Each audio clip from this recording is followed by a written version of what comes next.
Hello, I am Aman. Welcome to my YouTube channel programmer Aman. आज के हम एमवीसी पार्ट 3 में फोल्डर स्ट्रक्चर देंगे। एमवीसी का एमवीसी प्रोजेक्ट बनने के बाद उसमें क्या क्या फोल्डर रहते हैं, कौन कौन से फाइल देंगे, उसका उसका यूज़ क्या है।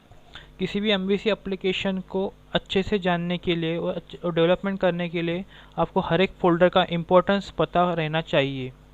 तो एमवीसी के इस सीरीज़ में हम पार्ट 3 पे पहुंच चुके हैं और अब हम पढ़ने वाले हैं फोल्डर स्ट्रक्चर में बारे में। यहाँ पे कुछ 11 फोल्डर ऑटोमेटिकली जब आप प्रोजेक्ट बनाते हैं तो आप 11 फोल्डर ऑटोमेटिकली या 11 फाइल ऑटोमेटिकली क्रिएट हो जाती है। जिसमें फर्स्ट आता है app underscore data, app start, content, controller, font, model, script, views, global dot ASEX, package dot config and web dot config. इसको हम प्रैक्टिकली देखते हैं। अपना विजुअल स्टूडियो पहले ओपन कर लेते हैं। विजुअल स्टूडियो, यहाँ पर विजुअल स्टूडियो इंस्टॉल हो चुका है, एक्चुअली ओपन हो चुका है। यहाँ पे आप हमारा एक प्रोजेक्ट क्रिएट करेंगे, एक ASP.NET web application .NET framework. Next करेंगे। यहाँ पे वेब एप्लीकेशन 3 नाम का एक एप्लीकेशन है, .NET framework version 4.7। Project create करते हैं। यहाँ पे चूज़ करते हैं MVC और क्रिएट। ये प्रोजेक्ट बनने के लिए थोड़ा टाइम लेगा। ये हमारा प्रोजेक्ट बन के रेडी है। यहाँ पे सॉल्यूशन एक्सप्लोर है, ये सॉल्यूशन एक्सप्लोर है। आपके इसमें सॉल्यूशन एक्सप्लोर नहीं दिखता है तो आप एक काम कर सकते हैं, व्यूज़ पे जाइए। यहाँ पे सॉल्यूशन एक्सप्लोर नाम का फर्स्ट फोल्डर है, लिंक है, वहाँ पे क्लिक कीजिए, आपका सॉल्यूशन एक्सप्लोर आ जाएगा। अब देख, सॉल्यूशन एक्सप्लोर में सबसे पहले रहता है ऐप अंडरस्कोर डेटा। यहाँ पे आपकी डेटाबेस फाइल रहती है, जो आप यहाँ पे जो सर्वर्स है, सर्वर में जो फाइल, सर्वर में एसक्यूएल सर्वर में जो आप डेटाबेस बनाते हैं उसकी जो फाइल्स है, डेटाबेस फाइल, वो यहाँ पे स्टोर रहती है ऐप अंडरस्कोर डेटा में। यहाँ पे XML फाइल भी स्टोर रहती है। फिर आता है ऐप अंडरस्कोर स्टार्ट। यहाँ पे 3 फाइल है, बंडल कॉन्फ़िग, फिल्टर और कॉन्फ़िगरेशन, राउट कॉन्फ़िग फाइल किसी भी एप्लीकेशन का कॉन्फ़िगरेशन रहता है। यूज़र से आने वाले रिक्वेस्ट को हैंडल करने के लिए एक राउट कॉन्फ़िग फाइल रहती है। बाय डिफ़ॉल्ट यहाँ पे हमारा कंट्रोल नेम रहेगा, इन एक्शन मेथड का नेम रहेगा और आईडी का नाम रहेगा। यहाँ से हमारा एप्लीकेशन स्टार्ट राउट होता है, जैसे यहाँ से उसको पाथ मिलता है। फिर आता है कंटेंट। कंटेंट में आपके CSS फाइल और कुछ इमेजेस फाइल यहाँ पे स्टोर रहती है। उसके बाद आता है कंट्रोलर। कंट्रोलर में आपके जितने कंट्रोलर है वो सब होम कंट्रोलर फाइल में सेव रहते हैं। फॉन्ट में आपके जो फॉन्ट्स है, आपके एप्लीकेशन के लिए जो फॉन्ट लगने वाले वो फॉन्ट आप यहाँ पे फॉन्ट्स इसमें स्टोर कर सकते हैं। फिर आता है मॉडल। मॉडल में आपके जो क्लास फाइल रहती है वो स्टोर रहती है। क्लास फाइल में सब ऑटोमेटिक प्रॉपर्टी स्टोर रहती है। और स्क्रिप्ट फोल्डर में आपकी बूटस्ट्रैप .js, jQuery और जो जावास्क्रिप्ट फाइल स्टोर रहती है। और व्यूज़ में आपके HTML व्यूज़ नाम का फोल्डर, आपकी इसमें HTML व्यूज स्टोर रहेंगे। जैसे यहाँ पे मेरा होम कंट्रोलर है, उसका ऑटोमेटिकली इसका एक फोल्डर हो चुका है। और जो होम कंट्रोलर में एक्शन मेथड है उसके लिए एक एक व्यू बन के रेडी है। यहाँ पे इंडेक्स का एक व्यू, कॉन्टैक्ट का एक व्यू, अबाउट का एक व्यू बन के रेडी है। फिर शेयर फोल्डर में जो फाइल पूरे अपने व्यूज़ को शेयर रहती है, कॉमन रहती है, वो फाइल सब लेआउट में स्टोर रहती है।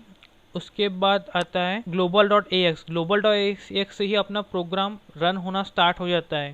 जैसे area registration, area filter configuration, route configuration, bundle configuration. यहाँ से हमारे ऐप अंडर को स्टार्ट में रिक्वेस्ट जाती है और हमारा पूरा प्रोग्राम एग्जीक्यूशन होना स्टार्ट हो जाता है। उसके बाद आता है पैकेज डॉट कॉन्फिग हमें जो जो सॉफ्टवेयर इंस्टॉल करने वाले जैसे और थर्ड पार्टी लाइब्रेरी यूज़ करने वाले उसके कॉन्फ़िगरेशन, उसके आईडीज़, उसके वर्जन यहाँ पे स्टोर है। जैसे यहाँ पे बूटस्ट्रैप का वर्जन, jQuery का वर्जन, jQuery वैलिडेशन का, उसके वर्जन और उसके आईडीज़ यहाँ पे स्टोर रहती है। उसके बाद वेब डॉट कॉन्फिग में फिर डेटाबेस कनेक्शन स्ट्रिंग आप लिख सकते हैं। कनेक्शन web.config कभी भी कनेक्शन स्ट्रिंग स्टोर करने के लिए यूज होती है। फिर आता है आपका नेक्स्ट आता है आपका प्रॉपर्टीज़ में रेफरेंस में अपने कलेक्शंस ऑफ DLL रहता है। जो DLL किसी भी MVC प्रोजेक्ट को बनाने के लिए यूज़ होने वाले हैं वो DLL है। MVC एप्लीकेशन भी बहुत सारे DLL का एक पैकेज है जिससे हम काम करते हैं। MVC से जो MVC स्टैंड में मॉडल व्यू कंट्रोल, ये सब मॉडल का ही फोल्डर इसमें अवेलेबल है, मॉडल्स कंट्रोल का ही फोल्डर अवेलेबल है और व्यूज़ का ही फोल्डर है। ये 3 फोल्डर के अलावा बाकी फोल्डर भी हमारे प्रोजेक्ट के लिए बहुत कंट्रीब्यूट करते हैं, इसका भी इम्पोर्टेंट हमें समझना चाहिए। ओके, फिर आते हैं चलते हैं हमारे PPT की तरफ। फर्स्ट आता है ऐप डेटा में मैंने बोला है कि उसमें डेटाबेस फाइल रहती है, XML फाइल रहती है और अदर डेटा रिलेटेड फाइल रहती है जो IS सर्वर से जनरेट फाइल रहती है। जो IS server will never use this file, जो अपना सर्वर रहता है IS सर्वर वो कभी वो फाइल यूज़ नहीं करता है ऐप अंडरस्कोर डेटा में की। फिर आता है अपना app underscore start folder contain the class file which will execute when the application start. Typically, this should be configuration file, the auto config, bundle config, and filter config, route config, etc. MVC file include the bundle config, filter config, route config, and default. We will see the significant this file. App underscore सब configuration के file रहती है। अपने project को configure करने के लिए जो फाइल रहती है वो सब ऐप अंडरस्कोर स्टार्ट में रहती है। फिर आता है कंटेंट में आपको मैंने बोला है कि CSS फाइल और इमेज फाइल स्टोर रहती है और कुछ bootstrap.css, bootstrap या mean.css जैसी फाइल यहाँ पे स्टोर रहती है। उसके बाद आता है कंट्रोलर फोल्डर में आपके प्रोजेक्ट में जितने कंट्रोलर है वो सब यहाँ पे स्टोर रहेंगे। फिर आता है फॉन्ट में अपने प्रोजेक्ट के लिए जो हमने फॉन्ट यूज़ करने वाले हैं वो सब फॉन्ट फोल्डर में स्टोर रहेंगे। उसके बाद जो मॉडल है model folder contain the model class. Typically model class include the public property which is will be use the application hold the manipulate. यहाँ पे सब पब्लिक प्रॉपर्टी का कलेक्शन रहेगा। फिर आता है स्क्रिप्ट में आपकी jQuery और जावास्क्रिप्ट फाइल रहेगी, को कुछ VB स्क्रिप्ट की भी फाइल रहेगी जो हमारे वेब एप्लीकेशन को सपोर्ट करेगी। फिर आता है व्यूज़ में आपके जितने HTML व्यूज़ वो रहेंगे।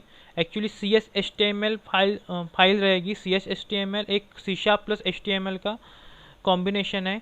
यहाँ पे हम C# लैंग्वेज यूज़ करने वाला CS/HTML फाइल हमें स्टोर करना है।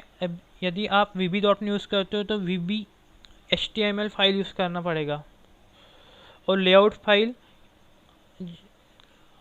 आपने विंडोज़ फॉर्म में मास्टर पे देखा होगा, उसी तरह लेआउट फाइल रहती है। लेआउट फाइल में हमें हमारे जो व्यूज़ रहते हैं वो लेआउट फाइल से हमें लिंक करना पड़ता है, जैसे मास्टर पेज जैसे। उसके बाद है ग्लोबल ASX फाइल।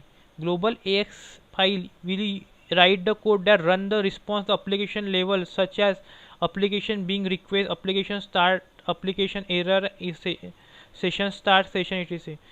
एप्लीकेशन यहाँ global.ASX फाइल से हमारा प्रोग्राम रन होना स्टार्ट हो जाता है। पहले हमारा CLR ग्लोबल ASX फाइल को पहले सर्च करेगा, वहाँ से रन करेगा, फिर ऐप अंडर को स्टार्ट में जाएगा, फिर कंट्रोलर, फिर मॉडल, व्यूज़, ये सब थ्रू पूरा ट्रैवल करेगा। पैकेज.config में मैं बता चुका हूँ। पैकेज.config में सबके वर्जन, उसकी IDs और वो स्टोर रहते हैं। हम कौन कौन से पैकेज इंस्टॉल किए हैं हमारे प्रोजेक्ट में वो।